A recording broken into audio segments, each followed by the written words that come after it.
Hello दोस्तों, स्वागत है आप सभी का मेरे YouTube channel VK and Nature पर। दोस्तों, आज है 3 मार्च 2025 और देखिए पिछले कुछ दिनों से जो बारिश बहुत हो रही थी, लेकिन आज अगर आप देखें तो आज फिर से अचानक से गर्मी पड़नी शुरू हो गई है।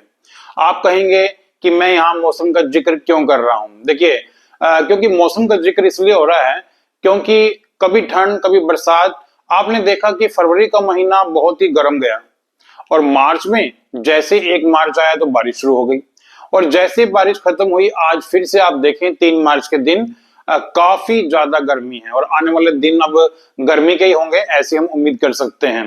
तो आखिर ये जो घटनाएं घट रही हैं ये किस कारण से है? मेरा ऐसा मानना है कि हमने खुद ही इन घटनाओं को आमंत्रण दिया है। कैसे?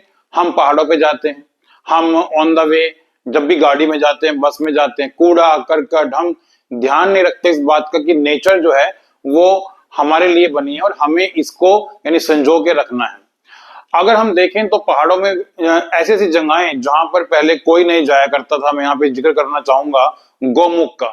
देखिए गंगोत्री सभी जाते हैं, लेकिन गौमुख पहले इक्का दुक्का लोग जाया करते थे, लेकिन अब गौमुख में भारी भीड़ होने लगी है और इसके चलते आप देख रहे हैं जो गंगोत्री का ग्लेशियर है वो काफी पीछे सरक गया है, जिससे आपने देखा होगा कि जो गंगोत्री का मुंह है वो भी अब वैसा नहीं रहा गाय के मुंह जैसा जैसे पहला हुआ करता था। आखिर हमें जो नेचर को इतना बड़ा जो उन्होंने हमको दिया है उसको संजोकर रखने का हमारा इरादा क्यों नहीं? क्यों हम पहाड़ों पे जाके गंदगी फैला रहे हैं?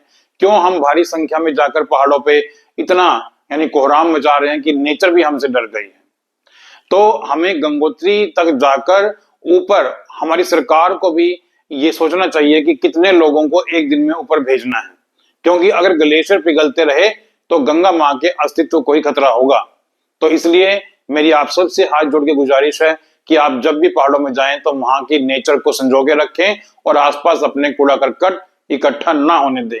हम अगर नहीं जागे तो फिर हमें गंगा मां यानी खुद जगाएंगी जब वो विलुप्त हो जाएंगी। This is VK Sharma for VK and Nature. Thank you so much.